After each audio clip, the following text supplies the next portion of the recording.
Hello, Grant. Good day to Mason. you. Good day. As the viewers in the world, and we want to shout out again, number one in Bangladesh, to all of our folks out there that are listening, watching. We welcome you. And we're down a chairman today. Brian is not here with us, but we hope that he will resume us next week. Don't worry, he is okay.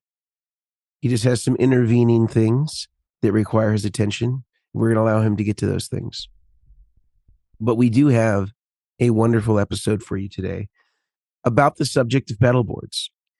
And it just so happens that every once in a while, we are just given a gift that just gets beautifully gift wrapped and put directly into our laps by some of the magazines that are out there that are mostly digital publications at this point. Most people are not getting in the mail physical hard copies of magazines any longer, in case you didn't know. And this one happens to be titled The Best Pedalboards 2025, Perfect Platforms for Your Pedals Tested. You always want to find a pedalboard that was tested, just like you want to find a partner that was tested. A little advice from your Uncle Mason there. Now, this was written by James Grimshaw, and fairly recently, May 14th, 2025. And looking at James's bio here, which they give very nicely at the bottom, he is an enthusiast. He is a freelance writer, and he plays in bands. And his criteria for this particular list that is created, that is disseminated to all of their listeners and viewers, is sort of predicated on the fact that he tested each pedalboard thoroughly in a range of different situations and conditions, all the while treated as if they were his main pedalboard to each task. I evaluated how easy it was to populate and depopulate each board, as well as their respective behaviors in active use, both in studio and during live rehearsals. Now, we don't get to see any of these pedalboards, unfortunately, because this may give us an idea as to his degree of professionalism and experience in building pedalboards. Anybody can take pedals and put them down on a piece of plywood or on a piece of metal. That means nothing about their knowledge of pedalboards. And in fact, I would argue it would be similar from taking advice from this individual as taking heart surgery advice from your auto mechanic. So we just need to be aware of that in terms of what we're going through, let's say, as we're going through this endeavor of pedalboards. So let's get to it. Let's go through his list, and as many have recommended, not only are we going to go through his list, but Grant and I will also give our list of what we think are quality pedalboards that you should consider if we were revising this list at the end. So Grant, let's start off first with number one. His best overall pick is the Fender Professional Small. So just to give you a little background on this, this was the model that edged out in front of the others as his overall favorite. And he says the winning feature was the onboard power supply clamp, a basic contraption that democratizes the whole thing with a decent real estate and fair amount of swank factor too. This ace is an all-rounder. Thoughts on this pedalboard?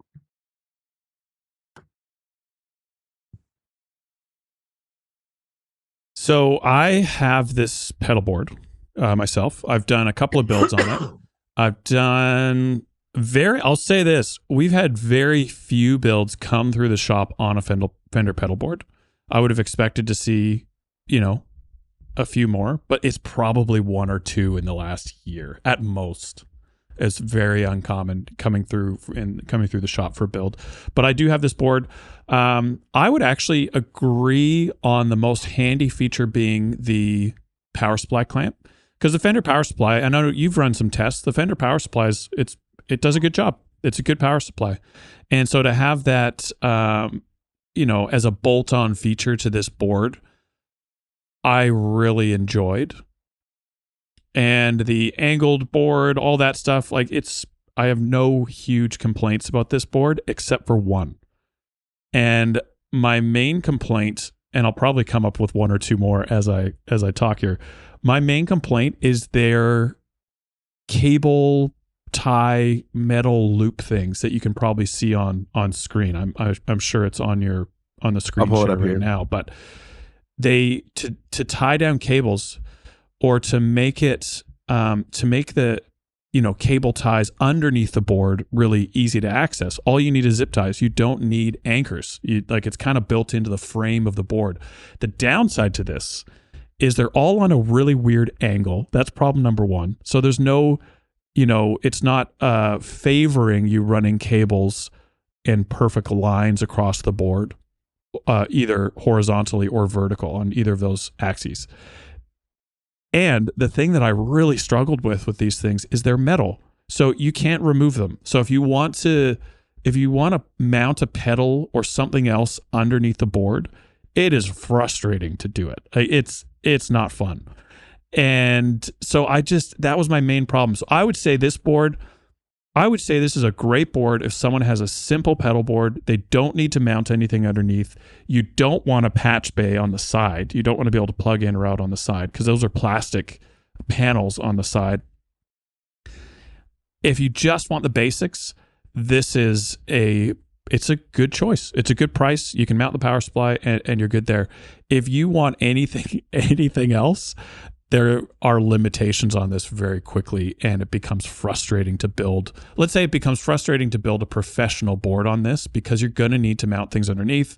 You're going to want flexibility on your power supply. You're going to want patch bays on the side. So I don't know how this made it into spot number one because of a lot of those things. And this came up the first time I built a board on it. It's like, man, that's annoying that they did the anchors this way. So those are my thoughts. I'll stop talking before I just keep ranting and raving. I'll throw it to you, Mason. Well, I think as far as the pedal boards that he puts on here, this is probably the best one that he talks about as far as what you might see on a professional level rig. Obviously the mount thing is cool, but it's sort of I don't know that it solves the problem of like mounting a power supply underneath these sorts of rigs. Like for somebody who does it professionally, you would just say, let's use dual lock. We can put the power supply wherever it needs to be. And it may be very well be that it needs to be in the place that the little mount that it provides gives you, because unlike the Voodoo Lab where you have to drill some holes and you have brackets and then you can mount them, this has basically a belt that uses like a wing nut, and then you can just secure it to the tension that it needs to be to hold the power supply in place, which is fine. Yeah. And smart. And if you're using their power supply, great. But you're kind of locked into using Fender's power supply or something sort of similarly styled in order to have the right access points to the stuff on the power supply. You're also locked into having it in that exact same placement. If you're using a Chalks or something like that, you couldn't use this anymore. You'd have to go and move it somewhere else. So I think that as far as everything that he talks about, this probably is the best of those he looked at. But I think as you'll see in our analysis, that he misses some really huge ones that I think should be in consideration here. Let's go to see what he does for number 2. So number 2, he does D'Addario, the X-Band 1. Now, he says in here, I was convinced I wouldn't like the X-Band very much, and has never been my mindset to change so swiftly or resolutely.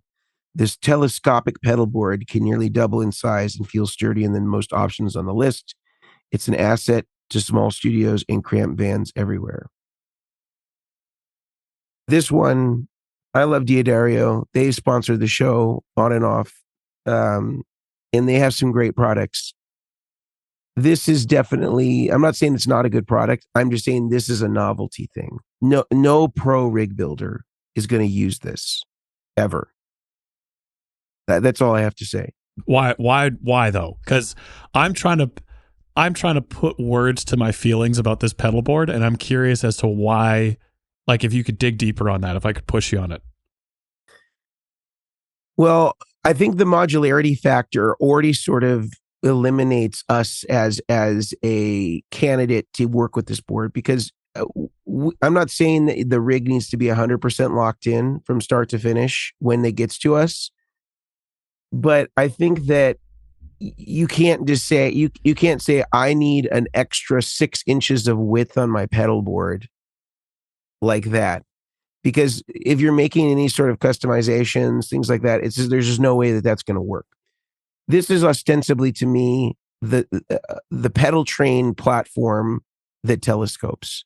That's basically what this is, and so I don't know.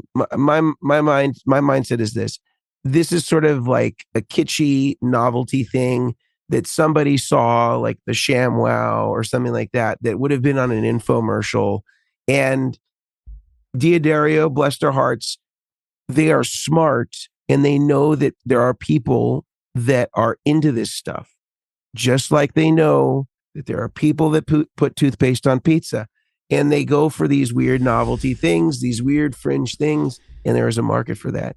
And that's what this is. This is the toothpaste on pizza, people. Yeah, I look at this board and I think, again, this is from the context of I really love D'Addario products, and I've got a, I wouldn't say a bunch, but a few things I love from them. Their strings, their straps, some capos, accessories, all that. But I look at this, and it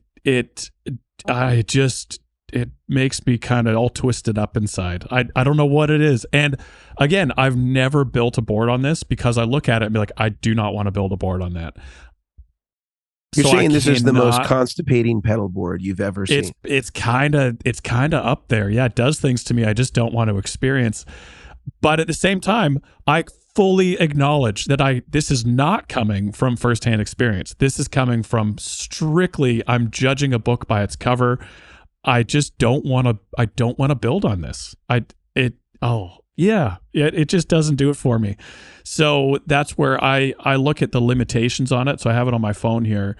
I look at it being hard to mount things underneath. You can't mount anything where the telescope hits the bigger frame because it'll be on an angle. Right. I just think there's a lot of points of failure in a pedal board, which for a pedal board, of all the things that you can have points of failure on, cables, pedals, junction boxes, jacks, you don't want there to be points of failure. You have to start over. You have to start over. It's the foundation. You know what I mean? Like, it hurts me to look at it and think about working with it. And that is just from a visual judging from what is on my screen. Now, if you had if you were an accordion player and you wanted to have a pedal board that sort of matched sort of the mechanical nature or trombone of your instrument, this could be for you. This is it. Yeah. But unless you play accordion. Yeah, unless you play accordion or something. Okay, number 3. Oh boy. The Boss. Another company we love. A Boss BCB 90X. I remember these from like what, 2006? It's a fantastic starter pedal board. It's a cohesive unit with a patch bay for easy plug-in. That's with an apostrophe on the end, by the way. And bundled power supply for easy powering. Another apostrophe on the end. Thank you. To say nothing of the fact that it's housed in its own carry case, you need to take a knife to the foam to fit your pedals, which is a little unnerving to start, but the result is an easygoing board that's easy to grow. Well, yeah. This is kind of one of Boss's answers to a flat pedal board. It's got the eggshell foam in the top side. Basically, as he said, the pedal board is the case. And so you just lift off the top and then you're done. And I think what he was mentioning is you have to sort of carve out on the eggshell or the egg carton foam where the pedals are so that you can Well, there's I don't know what the other foam is called. There's the eggshell in the top, which will, when the lid goes down, hits the top of the pedal, and then in the bottom there's just flat, dense foam, Ah. and that's what you cut out, and the pedal slots in. I thought these were okay. I get it. Okay, Yep. so the pedal, because in the old Boss pedal boards, the original ones, it was all molded, and you would kind of like put them in the molded slots, and then And that's what it looks like here as well. It looks like there's kind of, pre-cut sections to give you an idea of what a standard Boss pedal would be. And you can continue cutting on that line, or you can cut your own. So it doesn't look like it's cut all the way, but it kind of is trying to make it easy for you, I guess. Okay. Yeah, I get it now. Well, then I thought it was, from the perspective of zoomed back, it looked like it was just a flat board, but I can see exactly what he's talking about now. So then you probably don't need to touch the egg carton foam at all. No. It looks like here too, if it is like the Boss pedal boards of old, it's got a beautiful daisy chain for you. And I mean that not seriously. Sarcastically. Very sarcastically. Thank you for filling that in for me. And you would ostensibly take a power supply adapter, go into the input, and then you would have an output that would then feed all the subsequent pedals. And it does have a patch bay, that is true. But these are just through jacks. These are just, jack in and, output jack out to the pedals, and then you can come back in, like I said, in return. This is something that, was a beginner pedal board that was really designed for people that had Boss pedals or similarly sized pedals to a Boss. There's no signal conditioning. It's just, this is it's a pedal board with foam as the thing that holds the pedals in place. If you've listened to this show for any amount of time, that kind of says about it all. Like it's not a board that you would tour with. Let's say that. If I would say the person that might make the most use out of this is someone that mainly keeps their board set up at home, doesn't really get moved. You aren't worried about pedals falling out or anything like that. But even then, I just see this being very frustrating. If you want to swap out a pedal that's a little bigger, a little smaller, it's like, well, now you're going to run into issues. Now you got to get more foam or rip it all out and then just go to dual lock, which you should have done in the first place. You basically need to use Boss pedals if you're using this. You basically need to use shared power through everything if you're using this. Like that's the infrastructure this is designed for. So you're basically going against a lot of tenets that we talk about all the time. Sharing power, no for the most part. All Boss pedals, that's a lot of buffers. Generally a no. I like Boss pedals in moderation. Like many things, are best in moderation. They make some great pedals, some iconic devices. I will agree to that, and I use them myself where needed. I don't go. But you'd never build a full pedal board of only Boss pedals. And I know that there's a perv out there right now who's like, well, Prince had all Boss pedals, and look what it did. Look what he did. Well, I can tell you that on any of his studio recordings, I can guarantee you he wasn't running through all those Boss pedals. And I would say that, Prince's stuff, he had a tech, he had people working all the time. And you know what? I think people were coming there not to hear like the quietest guitar tone. They were just going there to see like a showman, and Prince is certainly that, and a great musician. I wouldn't say that Prince always had the best tone. His tone could have been better. But, like, come at me on that. I think that Prince tend to like, especially, I think clean tone, untouchable. I won't go there. Lead tone, he liked things above 2K, which, that's a certain proclivity. Right. And he wasn't using this pedal board, which is kind of the main thing. Yeah. And if you're going to use Boss pedals boards, you have to use like his half circle pedal board. That's a must if you're going to do it. So anyway, come at me on the Prince thing. I love him. I love his clean tone. I think his dirty tone, I could have helped him. Let's see. Next one, number 4. Pedaltrain Classic. So you said earlier the Fender one was your favorite on the list. And I should have looked further. I think I think You this know what I is mean? better than the Fender because of how you can customize this. Yep. 100%. Yeah. It's Pedaltrain, so it's not, what's a nice way to say this? It's like the McDonald's of fast food restaurants. It's It's the not exciting. everyman. It's the everyman pedalboard. Everyone knows who it is. Almost everyone has probably owned a Pedaltrain. And like, yeah, it does a good job. These things never break. There's no flex in them, so you aren't going to be, you could put your whole weight onto any Pedaltrain board. It's going to work.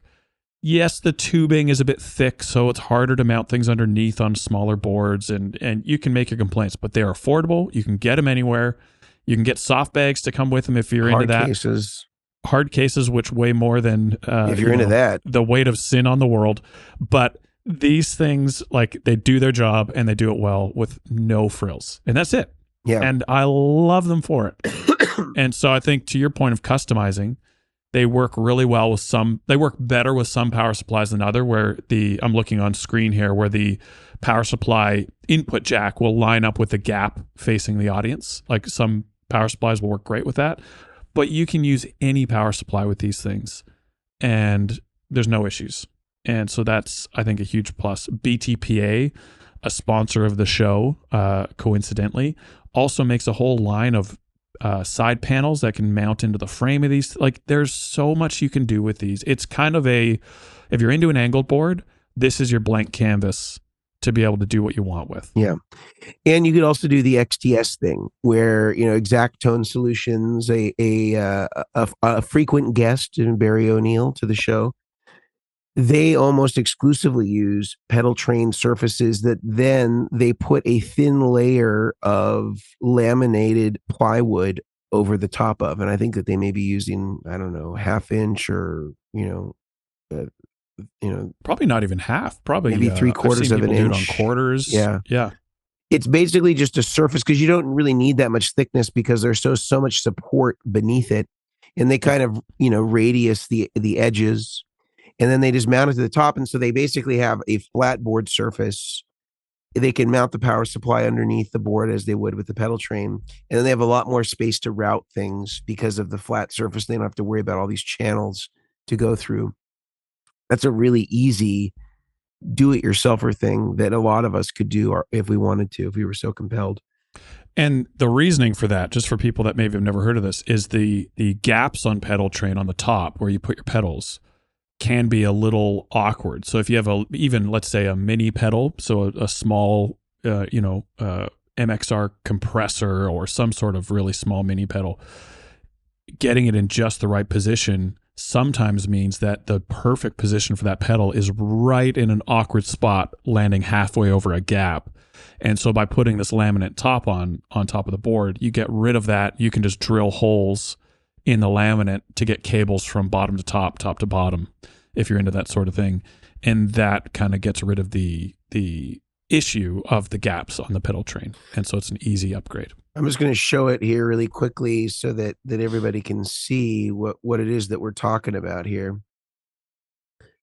So you can see, like, this one was a full pedal board, but let's look at one that's on a Pedaltrain surface. Okay, here's an example.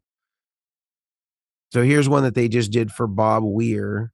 And let's see if they didn't give any profile shots. I'm trying to see some that are from the side so we can. Oh, it looks pretty good though. It looks good. Okay, here's this one is a video. It's kind of like a nice satin black finish. So you can see here, there's a video that's playing, and you can see how they have that thin, it's probably like a 1/4 inch, right? Yeah, something like that.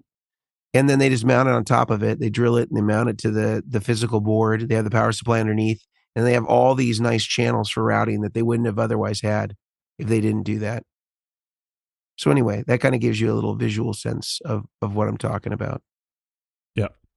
Yeah. So, I mean, Pedaltrain is not a sexy option, but man, it's a good one. Yeah. And you can build a great board on a Pedaltrain. All right, let's look at 5. Voodoo Lab Dingbat Medium. These actually, I think, are okay too. I think that this, to me, is kind of somewhere in the Fender style. It's a similar thing. You mount stuff underneath. It's presumably a Voodoo Lab power supply. It's got all these, as Brian calls them, hot dog holes. I'd never heard that before.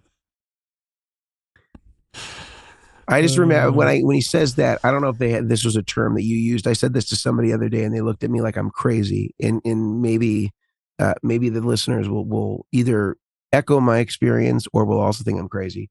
But I remember being in school, and when you'd fold a piece of paper, they'd say to fold either hot dog style or hamburger style. So hot dog style would be you would fold it so that the fold the longest fold. side Yeah. Of the paper was accessible, and then hamburger style was like more square, So, but really, it was just an excuse to talk about food. I think it was just a way to get like a kindergartner to have some sort of like reference point for what they were doing. Yeah. That being said, this has Brian's favorite hot dog holes, as he calls them, and those are just sort of an oval or rounded rectangle shape, basically. These are fine. I think I don't have anything against these. I don't think that they would be problematic to build on. I think that there's probably too many holes, in my opinion. But other than that, it's probably less likely to experience the, should we call it, gap fatigue that you get with Pedaltrain. Yeah. Is that a term we can coin here? It has fewer for sure, but I still think you may run into locations where you can place Velcro and or dual lock because of the number of holes. Like all the way up in the front, what are those going to be used for? Like seemingly your pedal foot switches and all that stuff is going to be there. You're probably not going to be bringing cables up. I would say at least the front third of the pedal board, those holes they don't make no sense to me. Yep. But I would rate this over the Fender pedal board. Yeah. Because it doesn't have those, because you can use any power supply. It doesn't have the awkward cable, metal kind of frame things to stop you from mounting things underneath. Right. I can't remember what the side of this board looks like. Do you remember? Like, can you do your own patch bays or anything like that, or is it a solid piece on the side? Let's just take a look. It's been a long time since I've had a dingbat in the shop. Let's just take a look here. And I always thought that was a pejorative term, but I guess I'd read something at some point that it said that. It's an open side. It's an open side. Let's see. Yeah. Voodoo Lab Dingbat medium. Like, didn't you think if you called somebody a dingbat that was like an insult? I've never loved the name. I'll say that. But I think it had something to do with like an apartment or something. They'd given some reason. I forgot what it was. Oh, okay. I guess it was anyway. Here it is. Yeah. Okay. So open side. Open sides. Does it have an underneath shot? Let's see. For anyone listening, you can also find what we're doing. You can see the screen record here on YouTube, Chairmen of the Board's YouTube channel, if you want to see what we're doing. Some people opt not to because Mason and I aren't the best looking people in the world. I wouldn't say we're ugly, but we're probably solid sixes. And so some people just prefer to listen. Sixes married to tens. Exactly. Yeah. How'd they do it, you ask? Pedalboards. We just talk about pedalboards. You bring out the dual lock, you light some scented candles. The rest is history. Yeah. Yeah, so I would say the open sides on this board, that levels it up even a little bit more. But again, this wouldn't be as solid as a Pedaltrain board. If you're heavy-footed, I would still say a Pedaltrain's probably better for you. But this is it's a solid board, and I remember, a couple years ago, we had a dingbat or two in the shop, and they were decent builds. And you're not talking about like people, you're talking about. No, I would never. Okay. All right. Wouldn't either. Sorry. I would never go there. All right. Well, that was the dingbat. Next one, the Aclam Smart Track S2. This one is silly. This is silly. So this thing has these like channels on it that you basically like mount the like attachments to like slide into a track, the pedals, and they live on this track. You're locked in. You are locked in. This makes it very difficult to change things around. You waste space because you have to use the channels to lock in the pedals, and then you like tighten them down. This is like another one of those things where it's like novelty. this was sold. This would have been like 30 years ago. This would have been sold on a infomercial after midnight. Still 4 out of 5 stars though. It would have been one of those things that would come on after Pedalboards Gone Wild. It would have been one of those. And you know what it feels like? It feels like someone had a whole bunch of extra construction supplies and they somehow had this surplus of things. Like, what can we repackage this into? And they came up with this pedal board. Like, it just seems like it seems like they're trying to make an idea fit in an area that it probably shouldn't fit. You know what I mean? Well, let's just see what he says. He says the Aclam Smart Track S2 is a bit of a Marmite pedal board. Is he allowed to say that? Marmite? Is that derogatory? I don't even know. He's bringing out all the words here, man. Entirely for a new system of pedal affixation. It doesn't leave gunk or junk on your precious investments. Well, you're putting junk on your investments, then it's fiddly and time consuming, but what's a little time for safety and security of your rarest guitar pedals. Somebody puts a clon on this board, that should be worthy of an arrest right there. I am curious though, because it says best for vintage pedals. That's oh boy. Where do you come up with that? Okay, so you're giving up dual lock Velcro. Fair enough. Some people are into that. But what do you have to glue to the bottom of your pedals to make it work in the track? Dual lock is the ultimate catfish thing, as we can both attest to. You throw in the dual lock. It's only doing you favors. Thank me later. But you still have to stick something to the bottom of your pedal for it to then work into the track. It's similar to Temple Audio. Like, you have to glue something to the bottom of your pedal for it to work in their new mounting system. So you're still. And Grant says this as a fellow Canadian. I know. Yeah. Never speak ill of another Canadian company, and I didn't speak ill. I'm just stating fact that unless they're from Saskatchewan, then you will. Saskatchewan. Yeah, I know, right? So, yeah, this is similar to the D'Addario pedal board. I will very transparently say I have never built a board on this system. And will never. Also transparently, I hope I never have to.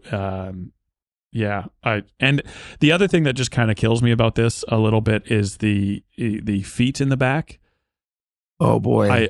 It just, again, it kind of makes me feel wrong inside. I can't really find the words for it, but here we are. I'm fumbling around and it just makes me feel wrong. All right. Well, I think that was it. I think he gave us 6. Is there any on here? Let me first talk about some of the people that make this podcast possible, and then I got a question for you. All right. So here are some other companies that we all know and love, and that are, I would hazard a guess, align with some of our sentiments that we've shared so far on some of these pedal boards. And so I'm not going to say for the Guitar Sanctuary that you can buy an Aclam pedal board at their shop, but man, you can buy some great boards at their shop, some ones that you're really going to be happy with.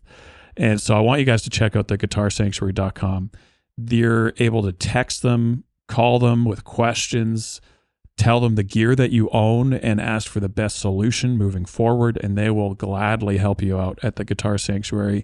They are in McKinney, Texas. If you find yourself in the area, that is the place to be. Go visit them in store, and any of your electric or acoustic guitar needs, they will help you out with. I also want to tell you guys about Neural DSP. We have been longtime fans of Neural on the show, and they are constantly updating their plugins. They have a whole suite of plugins. I'm currently using the Corey Wong archetype, and I'm loving it. It gives you a ton of flexibility, lots of built-in effects as well that you can decide to use or not.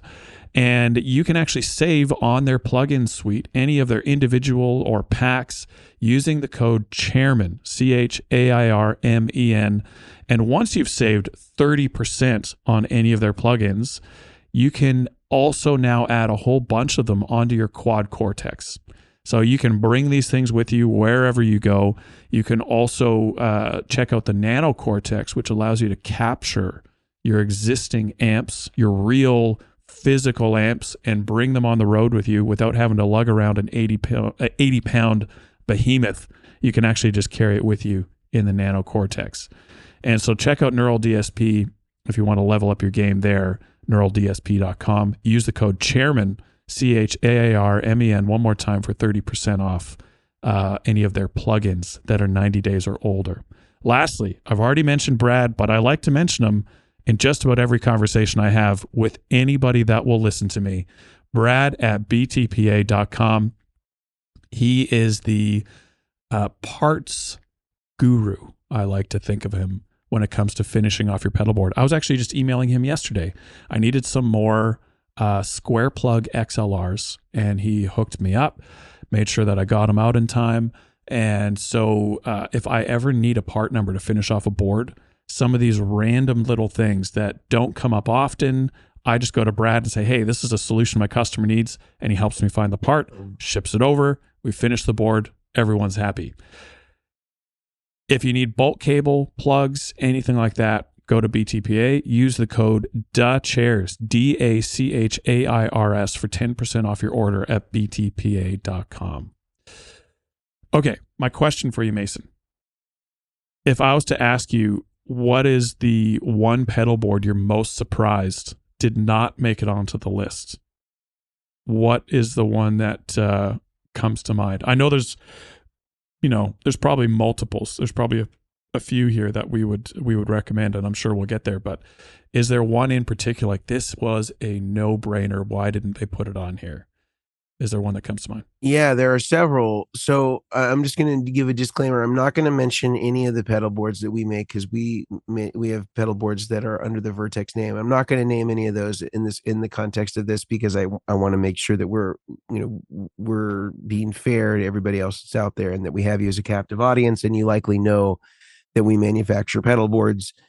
So there's a few. I think that Schmidt Array should be on this list, undoubtedly.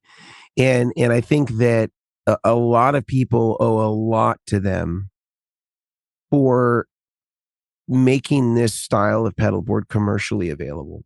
I don't like them as much as I like some other things that do that style of board, but I think that they were the first really to market that did it in that fashion, and that they birthed a lot of pedal boards. They were very influential in what we did. They're very influential in what the gig rig is currently doing. And just the whole idea was very, very cool. So I would say Schmidt Array, if you're not familiar with what they are, I'm just going to bring them up here real quick so you can kind of see what it is that I mean when I say Schmidt Array. So beautiful. You can see here that, they're very customizable. They're obviously very expensive. I think one of the things that is challenging about them is the weight. They're very heavy. I think the other thing is that if you are getting a size that you would have to check underneath an airplane, you basically need a case for what is already the case. So it just adds weight and complexity. But I think as far as like the design ideas and the execution, it was the first of its kind that really did it on that scale. So I think that those guys are need to be in the conversation. They are expensive, and it could have been a category in this, but wasn't. I don't know why. I think another one that is hugely important, and they did go into it a little bit. There was a little section there at the end that I kind of scrolled down to right before we started with the ads, where it mentioned Temple and Rockboard. And although I don't endorse or use either of those, you mentioned Temple briefly. I think if those other companies are listed, Temple needs to be in the conversation because they're definitely one of the major players in the pedalboard game. And not to mention them, I think is problematic and I think is reflective of a blind spot in this reviewer and writer's analysis in offerings. They should be on that list. Again, neither of us like that style, and we talked about some of the shortcomings, but it is 100% in the conversation for best pedal boards that are out there. And there are a lot of people that like and use those pedal boards. Mm-hmm. Are you in agreement with that? Yeah. There's a lot of people that like and use them. 100%. Yeah. Like if he's going to name Fender and he's going to name Diodario. Yeah. Come on. Yeah. Voodoo Lab. Yeah. I don't think I would. They're way bigger than Voodoo Lab in terms of pedal boards. 100%. But I wouldn't recommend them as a solid touring board. Let's say that. I think they're great for some people. But by the criteria of this list, they should be on there. Yeah, that's what I'm saying. 100%. I'm trying to think of what else I would say is like missing from here. I'm also curious. Why don't you do a few while I'm just looking up a few and tell me what you think. The first one that came to mind that I was surprised not to see on here was mono. Because they do a couple of boards. I particularly really like their angled boards. They are quite strong, very light. They don't have the tube design of Pedaltrain, and so you can mount a whole bunch underneath a mono board. And so I was very surprised not to see that. They do a flatboard series as well, which I'm less familiar with hands-on. It looks like the handles are kind of locked in where they need to be, which I don't love. I like having flexibility on where I can put handles and all that. But I really like their angled board. So I was surprised about that. The new gig rig boards look cool. I don't have any hands-on experience with them yet. But again, like you mentioned, they build on the Schmidt array. And if you won't say it, I definitely will. I really like the Vertex boards. And I think we have a couple builds going on with those right now. And the fact that they are, I'll just state the facts because I totally get the conflict of interest here. But I just love the size options. And again, I don't think the Vertex board, some of my customers are like, no, I don't want that style. I don't want the riser style, or I don't want the, that style of board. But for a lot of my customers, it's perfect. It does exactly what they need. And having the built-in riser allows you to get a compact size, a compact footprint in a lightweight package. And my favorite thing, and this is to do with Vertex boards, but cases in general, my favorite thing is that you guys did the sizing to fit with Pelican's SKB gate, like molded cases that are super strong, which I love and is necessary, but lightweight, which you can't say about a flight case. And so I think that's where there's a couple of pros there for that style of board. I'm trying to think if there's any others that I would love to see on here. Those are probably the main two. I also like creation boards. I know me and Brian both use creation boards a lot.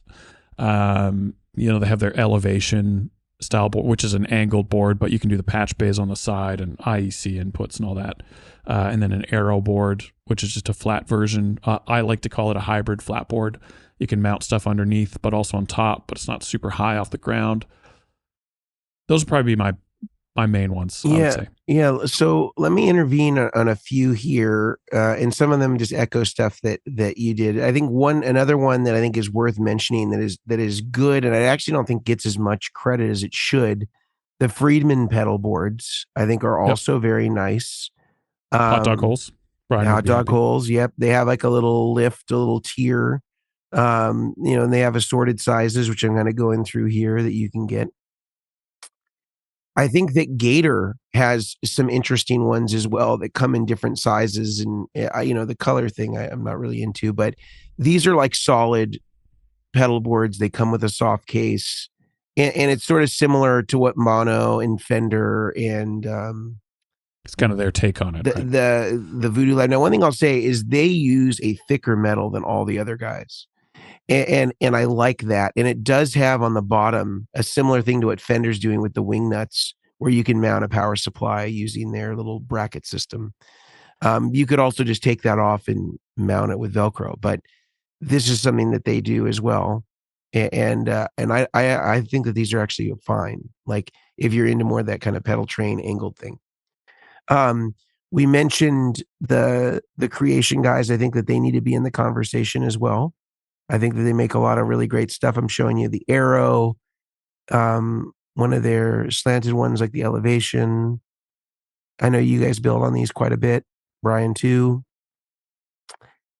We talked about the gig rig.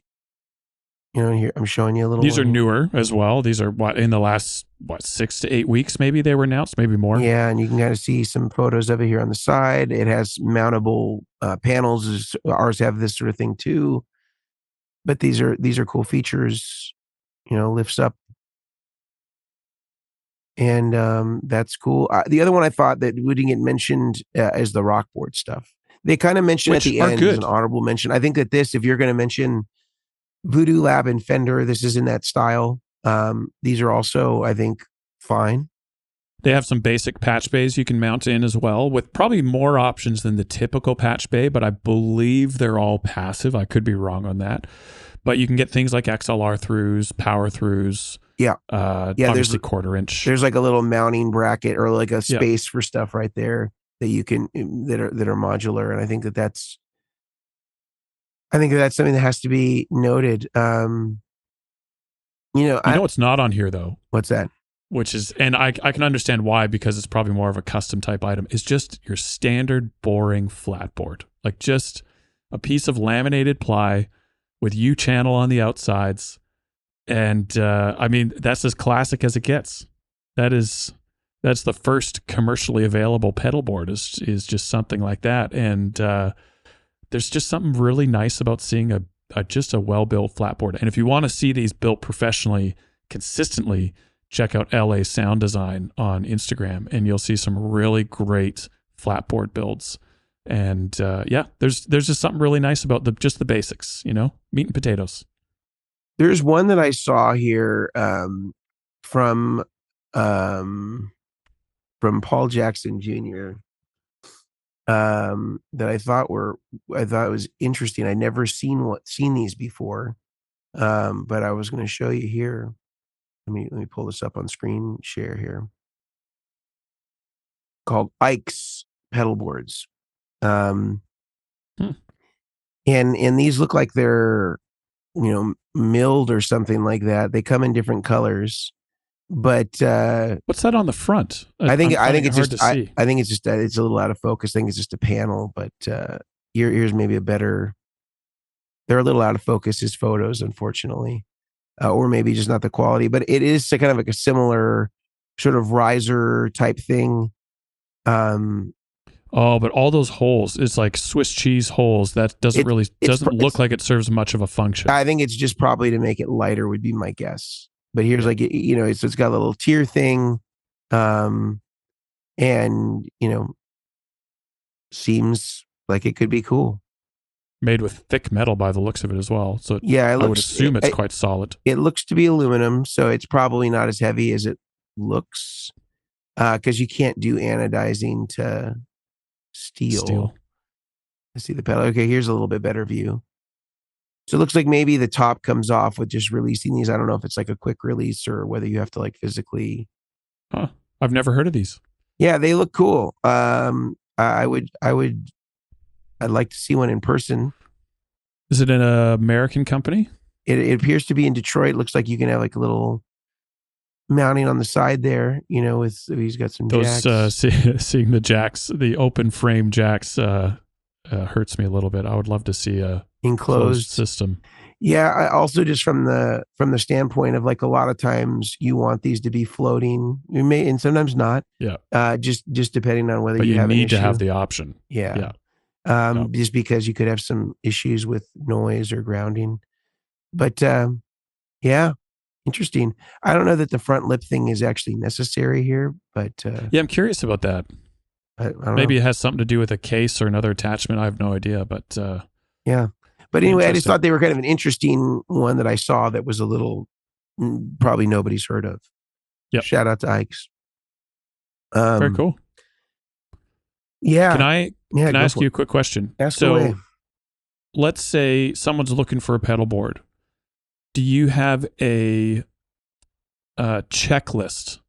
So we aren't talking about any particular pedal board, but this is what make these three things, let's say, make for a good pedal board. If you find a board online and it ticks these boxes, chances are it's going to be a decent board. It'll serve you well. Do you kind of have I'm trying to think of the word checklist as an average choice of word, but well, I have to admit that I think about it in the context of what I would build. Like when I was really doing this, I would make suggestions based on the format that I would build in. So my checklist is somewhat reflective of maybe not a general person that's doing DIY.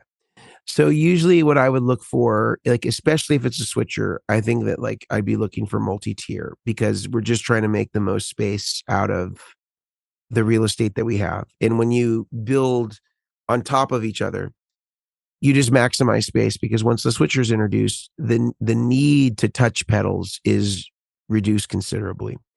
Yep. And so having access to every single foot switch is now a non-issue. And maybe there's select pedals that do need that accessibility for whatever reason.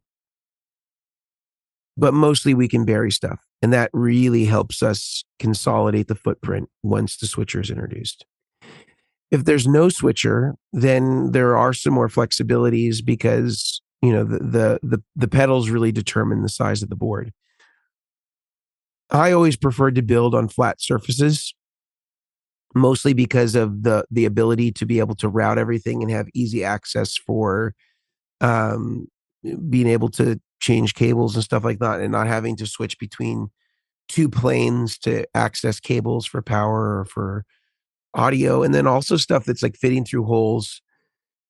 Depending on the brand, you can't always fix a cable without having to cut it because sometimes some of those holes don't allow for plugs to fit through it. So there can be issues like that are considerations generally for flat boards. You know, I still love like the old school flat boards, like what you saw at LA Sound Design. There's not that many companies that do that anymore. I think Creation does them one. custom. I think I guess it is more rare, right? ANS like just an Case Company, shelf. I think, is gone, so I don't think they do it. Get Off My Case, I think, does it. GOMC. I don't know that many others that do it. Yeah. But, you know, and if you're handy, you can do it at home yourself. You can build your own. I think Exactone does it still. You can get them to make you one. But it's rare. It's a lot more rare than it ever was, just because there's so many more options now. Yeah. But the biggest perk with a flat board like that is you can make it to any size. That's the thing that I love. And when you're building a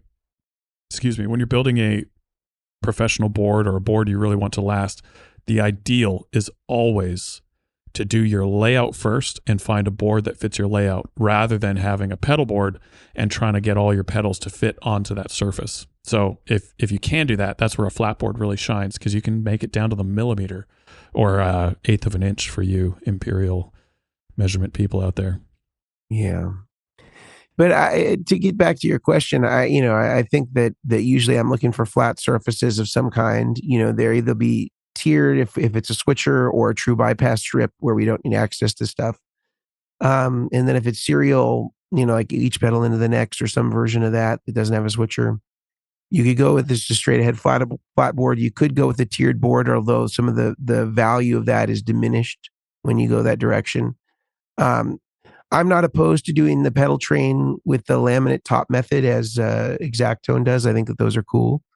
I'm not opposed to using something like the Arrow or the Dingbat or the Fender even if you just have a series pedal board. But my preference is to use, you know, something that's more either traditional or something like what we have or something like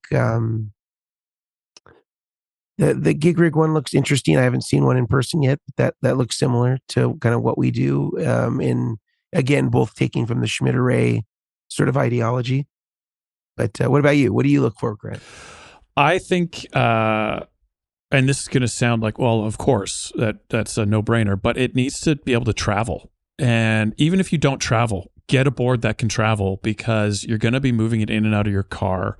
It's going to be packed up and packed down. So any points of weakness on connections, and some of this comes down to just how you build the board. You could build an unreliable board on a robust pedal board surface. If you have jacks hanging over the end or whatever. So, but and there's certain companies that I just don't think their boards travel well. They crack, they bend, they flex, and they stay bent.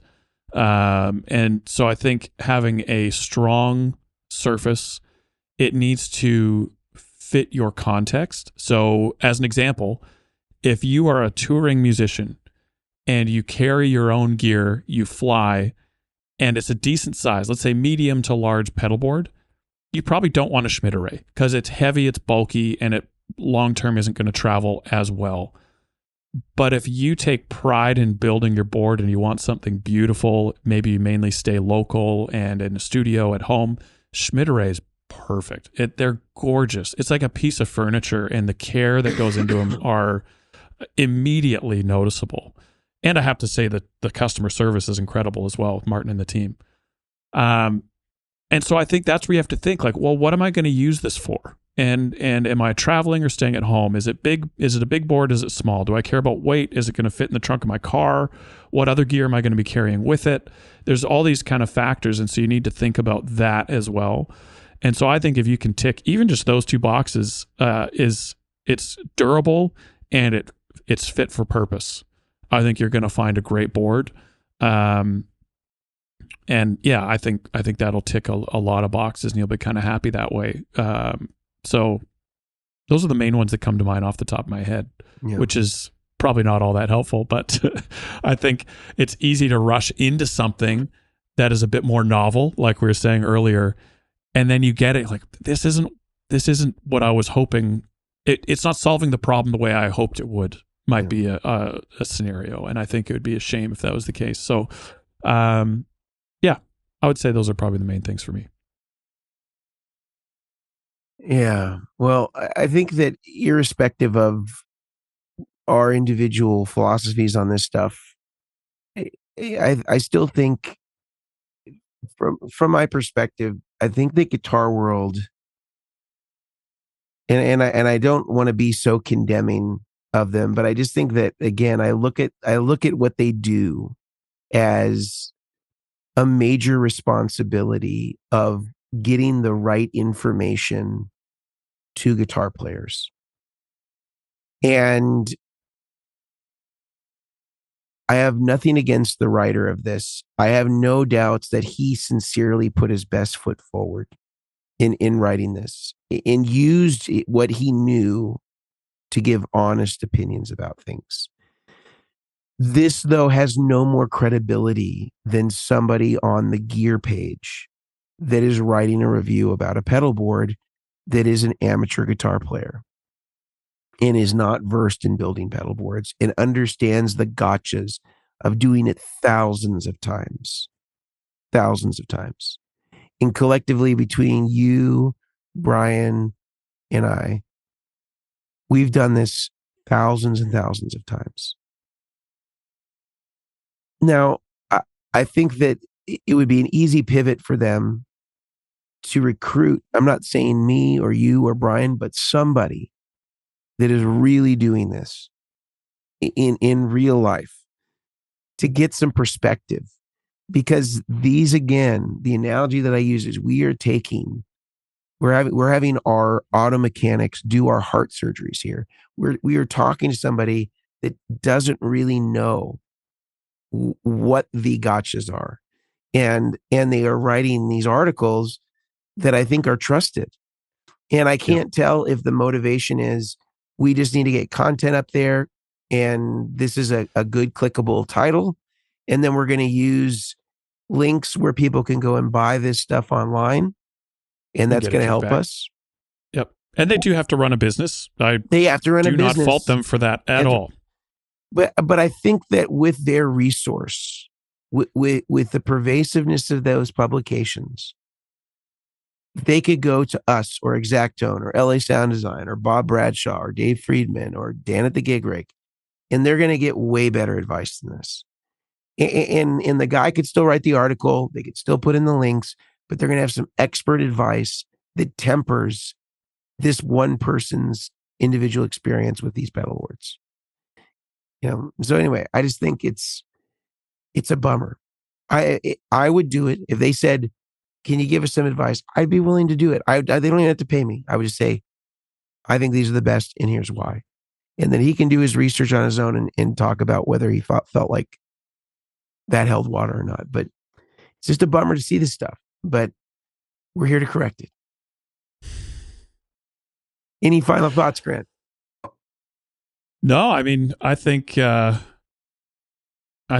kind of pedalboard talk, I mean, this is one of the first questions you need to ask when you're doing a build is what surface am I going to put it on? And I think, again, at risk of sounding like a broken record here, the longer, within reason, the longer you can take to plan out a board, the better the result you're going to get. And again, I don't think you should take that to its extreme and take 2 years to plan out a board. But the reason I say that is so often I see people just rush, and they just want to get to the finished product. And then they realize, like, if only I would have thought through the pedalboard surface, it would have had this huge downstream effect to the final result. And so that's where I would just say, look at the options that are out there. Listen to the podcast that you just finished this episode, but like listen to this and maybe most importantly, some of the whys behind why we recommend certain things. And then make the decision that fits you best, but just don't rush the planning, the conceptual phase. And then you will end up, I promise you, with a better board because of it. And most importantly, the unsexy answer again is you will gain experience by taking that time. And your next board, you will build much quicker because you took the time to do it, the time before that, and so on and so forth. So just don't rush the pedalboard option, the planning phase, and you will be glad that you did or didn't rush. Yes. All right. Well, with that, we'll end on that note. Thank you, everyone, for being here. We appreciate your time. We appreciate you investing in us.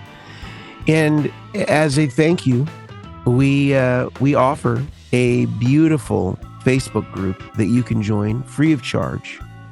It is the Chairman of the Boards Facebook group. You can just go to Facebook and search Chairman of the Boards and you'll find us. It is a great pedalboard resource where we answer questions and users in the group submit photos and ask questions. It's a really cool community.